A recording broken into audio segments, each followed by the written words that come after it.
ಬಹಳ ವರ್ಷಗಳ ಹಿಂದೆ ಗಾಢವಾದ ಕಾಡಿನಲ್ಲಿ ಪಿಂಗಳಕ ಎಂಬ ಶಕ್ತಿಶಾಲಿ ಸಿಂಹವೊಂದು ವಾಸಿಸುತ್ತಿತ್ತು. ಎಲ್ಲಾ ಪ್ರಾಣಿಗಳು ಅದನ್ನು ಭಯದಿಂದ ನೋಡುತ್ತಿದ್ದರು. ಆದರೆ ಪಿಂಗಳಕ ನ್ಯಾಯವಾಗಿ ಆಡಳಿತ ಮಾಡುತ್ತಿತ್ತು. ಅವನಿಗೆ ಇಬ್ಬರು ಆಪ್ತ ಸ್ನೇಹಿತರಿದ್ದರು, ಕರ್ತಕ ಮತ್ತು ದಮನಕ ಎಂಬ ಎರಡು ನರಿ ಜಾಕಲ್ಗಳು. ಅವರು ಚತುರರಾಗಿದ್ದು ಸಿಂಹಕ್ಕೆ ಸಲಹೆ ನೀಡುತ್ತಿದ್ದರು. ಒಮ್ಮೆ ಒಂದು ಹಳ್ಳಿಯಿಂದ ತಪ್ಪಿಸಿಕೊಂಡ ಸಂಜೀವಕ ಎಂಬ ದೊಡ್ಡ ಎಮ್ಮೆ ಕಾಡಿಗೆ ಬಂದು ನದಿಯ ತೀರದಲ್ಲಿ ಹಸಿರು ಹುಲ್ಲು ತಿನ್ನುತ್ತಾ ಆರೋಗ್ಯವಾಗಿ ಬೆಳೆದಿತು. ಒಂದು ದಿನ ಸಿಂಹವು ಎಮ್ಮೆದ ಗರ್ಜನೆ ಕೇಳಿ ಬೆಚ್ಚಿಬಿತ್ತು. ದಮನಕನು ಹೋಗಿ ನೋಡಿದಾಗ ಅದು ಕೇವಲ ಒಂದು ಎಮ್ಮೆ ಎಂದು ತಿಳಿಯಿತು. ಆತ ಎಮ್ಮೆಯನ್ನು ಸಿಂಹನಿಗೆ ಪರಿಚಯಿಸಿದ. ಶೀಘ್ರದಲ್ಲೇ ಸಿಂಹ ಮತ್ತು ಎಮ್ಮೆ ಒಳ್ಳೆಯ ಸ್ನೇಹಿತರಾದರು.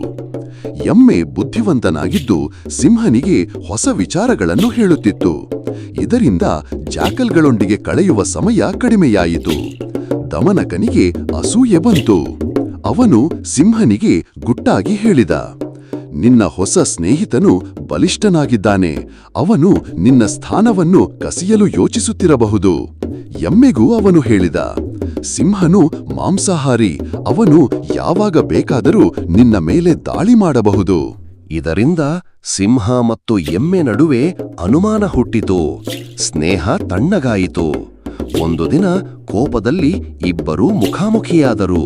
ಹೋರಾಟದಲ್ಲಿ ಸಿಂಹನು ಎಮ್ಮೆಯನ್ನು ಕೊಂದಿತು.